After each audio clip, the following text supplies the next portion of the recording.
Hello friends, welcome you all. நம்ம science AI சேனலில் பார்த்தீங்கன்னு வச்சிங்களேன், பார்ட் 2 வீடியோவுக்கு கண்டிப்பாக டெஃபினிஷன் பார்ட் வரும்னு சொல்லியிருந்தோம். அதே மாதிரி இப்போ அந்த பார்ட்டியும் போட போகிறோம். அதுக்கு முன்னாடி நான் ஒரு விஷயத்தை சொல்லியிருக்கிறேன். இது என்னடா ரொம்ப நாள் கழித்து நான் வரேன் இந்த சேனலுக்கு. அது மட்டும் இல்லாமல் நிறைய ஸ்கூல் ஒர்க்ஸ் எல்லாம் இருந்துச்சு, எக்ஸாம் நடந்துச்சு. அதனால் கண்டிப்பாக வீடியோ போட முடியல. ஒரு வீடியோக்கும் இவ்வளோ கேப் போடுறானேன்னு சில பேர் அன்சப்ஸ்கிரைப் தான் பண்ணாங்க. பட் நான் அதை எடுத்துக்கலை. இப்போ நான் என் தம்பி பார்த்தீங்கன்னு வச்சிங்களேன், ஒரு கார்ட்டூன் இந்த நருட்டோ கிருட்டோலாம் போடுற வீடியோ வச்சுருக்கான். அதுக்கு ரொம்ப நிறையான சப்ஸ்கிரைபர்ஸ் போயிட்டுருக்கு. பட் நான் நினைக்கிற ஒரு விஷயம், இந்த சமூகத்துக்கு ஒரு நல்ல விஷயத்த சொல்லி கொடுத்தா தான் ஓகே. இந்த மாதிரி சும்மா இப்போ நிறையா பேர் படிக்க விரும்பலை. நிறையா பேர் இந்த மாதிரி கார்ட்டூன் வீடியோஸ் அது இதுன்னு பார்க்குறதுல தான் இருக்காங்க, தாண்டி படிக்க அவங்க விரும்பலை. பட் நான் ஓகே, ஒரு 20 பேர் ஏன் ஒரு வியூஸ் கூட வந்தால் கூட எனக்கு பரவாயில்ல. எனக்கு அவங்க பார்த்து ஒரு விஷயத்தை கற்றுக்கிட்டா தான் பிடிக்கும். சரி, வளவள தொலைன்னு பேசாமல் நம்ம வீடியோக்குள்ளே போகலாம் வாங்க.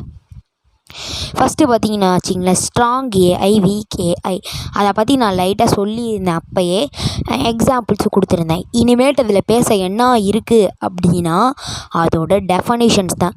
இப்போ ஃபஸ்ட்டு வீக் ஏஐயோட நம்ம ஆரம்பிச்சிடலாம். இப்போ வீக் ஏஐ அப்படின்னு எடுத்துக்கிட்டிங்கன்னா, நான் என்ன சொல்லியிருந்தேன்னா, வீக் ஏஐயில் தான் இப்போ அது கூகுள், மைக்ரோசாஃப்ட் எல்லாமே வந்திருக்கும்.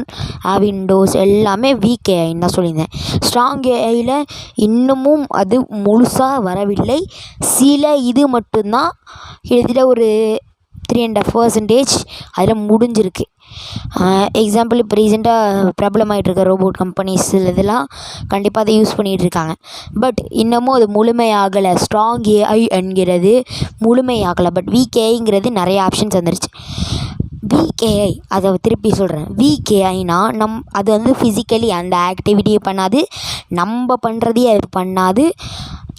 அது நம்ம பண்ணுறத பண்ணாது. அதை தாண்டி அதுக்கு தானாக யோசிக்கிற சிந்தனையும் இல்லை, படிப்பறிவு கிடையாது. அது எந்தெந்த மாதிரினா, இந்த கூகுள், மைக்ரோசாஃப்டில் யூஸ் பண்ணுற அந்த சிப்ஸ், அந்த இதில் இருக்க விஷயங்கள் மாதிரியும். அடுத்தது இந்த ஷாப்ஸ்லாம் ஒர்க் பண்ணல, அது ஒன்றும் இதெல்லாம் இல்லை. பெரிய பெரிய அமெரிக்கன் ஷாப்ஸ்லாம் பார்த்துருந்தீங்கன்னா அது இருக்கும். அதெல்லாம் வீக் ஏஐன்றல வரும். ஸ்ட்ராங் ஏஐ பார்த்திங்கன்னா, நம்ம பண்ணுறதும் அதுக்கு ஒரு விஷயத்தை நம்மளால் கற்றுக் கொடுத்தால் அது அதோட சிந்தனையோடு பண்ணுறது தான் ஸ்ட்ராங் ஏஐ. நம்மளோட வழியில் நடந்தால் கூட அந்த ஸ்ட்ராங் ஏஐ, எந்திரன் படத்தில் பார்த்துருப்பீங்களே, அது என்னென்னா 3.5% பாதிக்கு மேலே கடந்த ஒரு ஸ்ட்ராங் ஏஐ. பட் அது இன்னும் முழுசாக நடக்கலை. அதுக்கு தான் படிப்பறிவு இருக்க, சிந்தனை இருக்கேன்னா, அதனால் அவ்வளோ முழுசாக அந்த ஸ்ட்ராங் ஏஐ அப்படிங்கிற விஷயத்த அதால் பண்ண முடியல. இதோடு பார்த்தீங்கன்னா ஸ்ட்ராங் ஏஐ, வீக் ஏஐ பற்றி பார்த்தாச்சு.